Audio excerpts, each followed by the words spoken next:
नमस्कार दोस्तों, मेरा नाम संदीप राठौर है। आज हम आपके साथ कुछ जानकारी शेयर करेंगे रेफ्रिजरेंट से रिलेटेड। जो हमारे रेफ्रिजरेंट होते हैं जिनको आमतौर पर हम नंबर से बुलाते हैं, जैसे R22 हो गया, R134 हो गया, इस तरह से हम नंबर से रेफ्रिजरेंट को बुलाते हैं।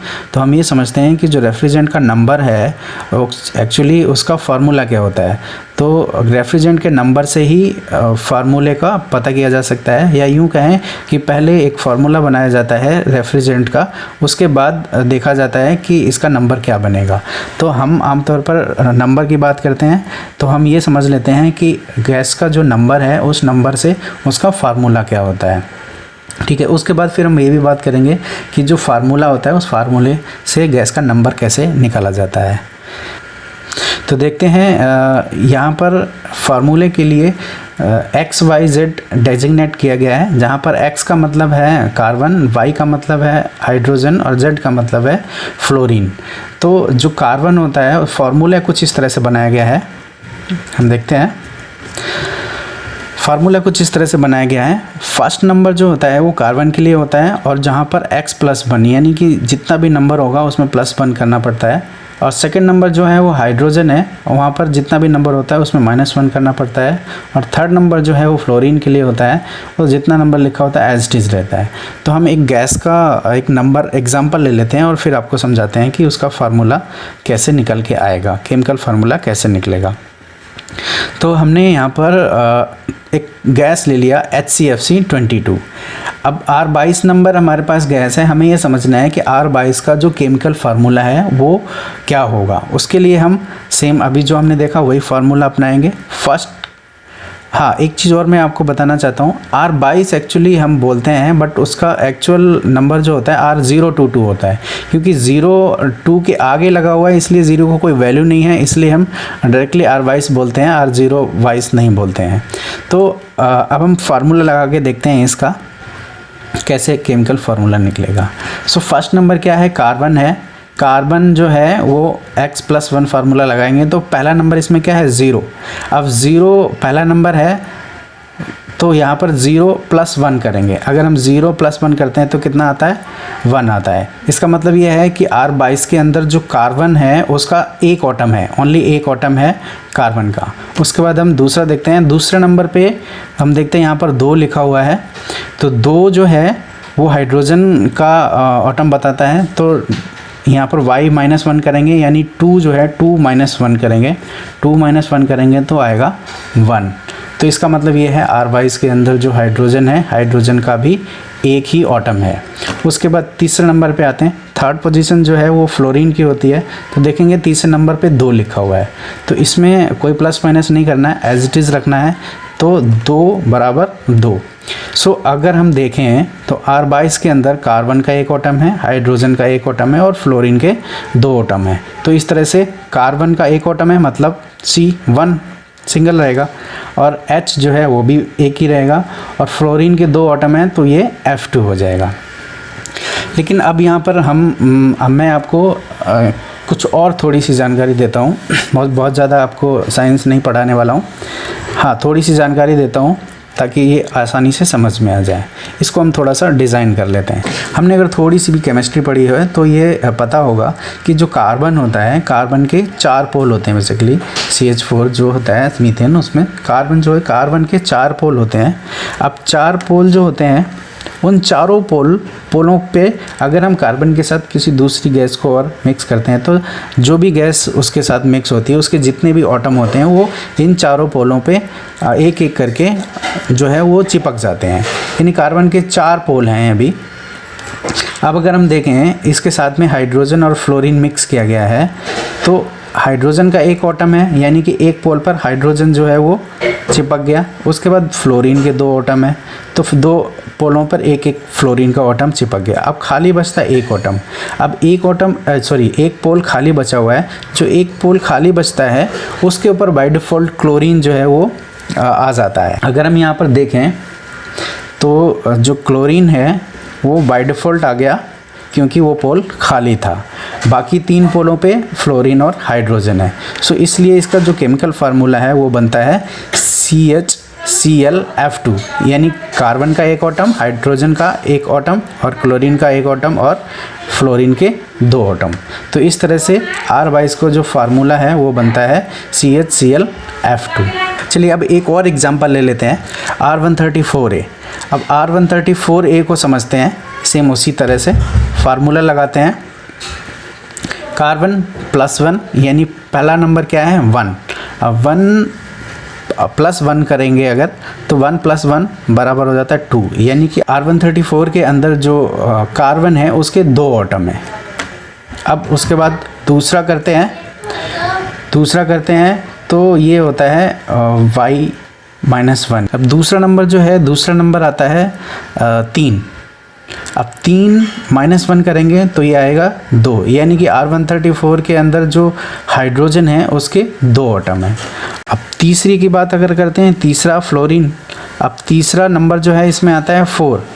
अब जो फ्लोरीन है उसका 4 = 4, यानी कि फ्लोरीन के 4 एटम है। तो इस तरह से अगर हम देखेंगे तो R134 के अंदर कार्बन के 2 एटम हो गया, हाइड्रोजन के 2 एटम हो गया और फ्लोरीन के 4 एटम हो गए। तो अब हम इसको भी एक बार ड्रॉ कर लेते हैं। C2 यानी कार्बन के 2 एटम है, हाइड्रोजन के भी 2 एटम है तो H2 हो गया और फ्लोरीन के 4 एटम है तो F4 हो गया। यानी इसका फॉर्मूला बनता है C2H2F4। तो बड़ी सिंपल तरीके से हमें R134 का केमिकल फार्मूला पता चल जाता है। अब इसको ज़रा केमिस्ट्रिकल तरीके से भी ड्रॉ करके हम देख लेते हैं एक बार। मेरे पास कार्बन के 2 एटम है। अब जैसा कि मैंने पहले बताया, हर कार्बन के 4 पोल होते हैं, तो सब दोनों कार्बन के 4 पोल हैं। अब जब दो एटम हैं कार्बन के, तो दोनों एटम ने क्या किया, आपस में एक जो है वो जॉइंट कर लिया, यानी दोनों आपस में चिपक गए। तो एक पोल जो है वो दोनों आपस में ही जुड़ गए। अब बाकी खाली जो बचते हैं वो बचते हैं 6 पोल। बाकी 6 पोल खाली बचे, तो हमारे पास हाइड्रोजन के 2 एटम है, तो एक पोल पर हाइड्रोजन का एक एटम हो गया, बाकी बचे 4, बाकी चारों पर फ्लोरीन के 4 एटम चिपक गए। तो इस तरह से कार्बन का कोई भी पोल जो है वो खाली नहीं बचा। अब कोई पोल खाली नहीं बचा तो इसलिए क्लोरीन यहाँ पर नहीं आया। तो हम देखते हैं HFC R134 हाइड्रोफ्लोरोकार्बन R134 है, यानी कि यहाँ पर क्लोरीन नहीं है। तो इस तरह से हमें ये पता चला कि जो नंबर है हमारा गैस का नंबर है, उस नंबर से हम केमिकल फार्मूला को कैसे पता करेंगे। चलिए अब बात कर लेते हैं कि केमिकल फार्मूला से नंबर कैसे पता करेंगे। तो सेम वही तरीका है, बस हमें इस फार्मूले को थोड़ा उल्टा कर देना, अपोजिट कर देना है। ठीक है, तो पहले हमारे पास हम देखते हैं कि यहाँ पर फार्मूला था x + 1, अभी हमने x - 1 कर दिया। तो यहाँ पर y - 1 था, अभी y + 1 कर दिया, और z जो है वो एज इट इज़ है। तो अब इस फार्मूले से हम गैस के फार्मूले से गैस का नंबर पता करेंगे। तो फिर हम एक एग्जांपल लेते हैं। सपोज़ मेरे पास एक फार्मूला है C3H8 यानी कार्बन के 3 एटम हैं और हाइड्रोजन के 8 एटम हैं। तो इसको हम पहले ड्रॉ कर लेते हैं। कार्बन के 3 एटम है। अब सेम पहले की तरह तीनों कार्बन के 4 पोल होंगे और चारों पोल जो हैं वो एक दूसरे के साथ में आपस में चिपके हुए हैं, यानी कि एक कार्बन के पास सिर्फ खाली 2 बचते हैं और 2 कार्बन के पास 3 खाली बचते हैं। तो अब इसके बाद H8 यानी हाइड्रोजन के 8 एटम है और पोल भी सिर्फ 8 ही खाली हैं, तो इसलिए 8 पोल पर 8 हाइड्रोजन के एटम चिपक जाते हैं। तो कोई पोल खाली भी नहीं बचता है, इसलिए इसके अंदर क्लोरीन भी नहीं है और फ्लोरीन भी नहीं है। तो ये हमने ड्रॉ कर लिया। अब हम समझ लेते हैं कि इस फार्मूले से हम गैस का नंबर कैसे पता करेंगे।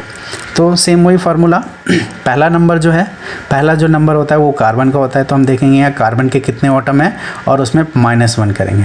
तो कार्बन के कितने एटम हैं, 3 एटम कार्बन के हैं, इधर भी लिखा हुआ है C3। तो 3 - 1 बराबर आता है 2। तो पहला नंबर क्या आएगा 2। उसके बाद दूसरा देखते हैं। दूसरा जो नंबर है वो हाइड्रोजन के लिए है। तो इसमें देखते हैं हाइड्रोजन के कितने पोल हैं, 8, सॉरी हाइड्रोजन के कितने एटम हैं, 8। तो 8 एटम है, 8 + 1, 8 और +1 किया तो 9 आया। तो दूसरा नंबर क्या आएगा, 9, यानी पहला नंबर आ गया 2, दूसरा नंबर आ गया 9। अब तीसरा देखते हैं, तीसरा फ्लोरीन का। अब इसमें तीसरा जो है वो तो है ही नहीं, फ्लोरीन तो है ही नहीं, तो फ्लोरीन हो गया 0। तो इसके अंदर इस केमिकल फार्मूले में फ्लोरीन नहीं है, तो फ्लोरीन का नंबर आ गया 0। तो तीसरा नंबर क्या आएगा, 0। तो इस तरह से हमारा जो रेफ्रिजरेंट का नंबर बनता है वो कौन सा बनता है, पहला नंबर आया 2, दूसरा नंबर आया 9 और तीसरा नंबर आया 0। तो गैस का नंबर क्या बना, R290। तो इस तरह से हमें इस फार्मूले से ये पता चल गया कि इस गैस का नंबर क्या है। तो जो भी हम रेफ्रिजरेंट यूज़ करते हैं जिनके जो नंबर होते हैं R32, R32, R290, ये जो नंबर है वो ऐसे ही नहीं आते हैं, इनका जो केमिकल फार्मूला होता है उसी से नंबर निकल के आता है। चलो एक एग्जांपल हम और ले लेते हैं।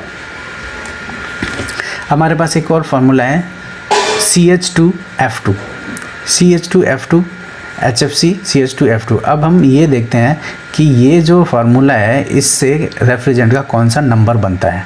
तो पहले की तरह ड्रॉ कर लेते हैं। इसमें देखते हैं हम कार्बन के कितने एटम हैं, तो कार्बन का सिर्फ एक एटम है, तो इसमें हमने कार्बन का एक एटम ले लिया। अब कार्बन के 4 पोल होते हैं, तो इसके 4 पोल ले लिए हमने।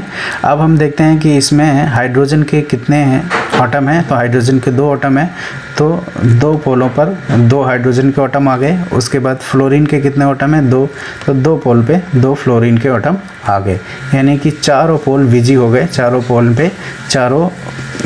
पे फ्लोरीन और हाइड्रोजन के एटम चिपक जाते हैं, कोई भी पोल जो है खाली नहीं बचता। खाली नहीं बचा इसलिए इसके ऊपर क्लोरीन नहीं आ सकता। नाउ अब फार्मूला लगाते हैं। पहला नंबर जो है वो x-1, यानी पहला नंबर जो होगा वो उसमें हम -1 करेंगे तो पहला नंबर निकल के आएगा। तो हम देखते हैं कार्बन यहाँ पर कितने एटम हैं, कार्बन के एक एटम है, ठीक, कार्बन का एक एटम है। तो 1 और -1 करेंगे तो क्या आएगा, 0, यानी पहला नंबर क्या निकल के आया, 0। दूसरा दिखते हैं। अब दूसरा नंबर जो है वो हाइड्रोजन का होता है। अब हाइड्रोजन जो है उसके जितने भी एटम है उसमें +1 करेंगे, तो हाइड्रोजन के कितने एटम है, 1 और 1 2 हाइड्रोजन के एटम है, तो 2 + 1 करेंगे तो आएगा 3, यानी गैस का नंबर जो है दूसरा नंबर क्या आएगा, 3। उसके बाद तीसरा देखते हैं। तीसरा जो है वो फ्लोरीन के लिए है। अब तीसरा फ्लोरीन कितने हैं, इसमें फ्लोरीन के भी 2 एटम है। अब फ्लोरीन के 2 एटम है तो इसमें कुछ +- नहीं करना, 2 = 2, तो हम तीसरा नंबर क्या निकाल के लाएंगे, 2, यानी कि जो रेफ्रिजरेंट का नंबर आया वो क्या आया, 032। अब 032 नंबर आया है तो इसका मतलब गैस का नंबर हो गया R32। अब चूंकि 0 आगे लगा हुआ है इसलिए इसकी कोई वैल्यू नहीं है, तो इसको हम डायरेक्टली R32 भी कहते हैं या कह सकते हैं। तो इस तरह से हमें ये पता लग गया कि जो ये फार्मूला है, केमिकल फार्मूला है, उस केमिकल फार्मूले से हम गैस का नंबर कैसे पता करेंगे।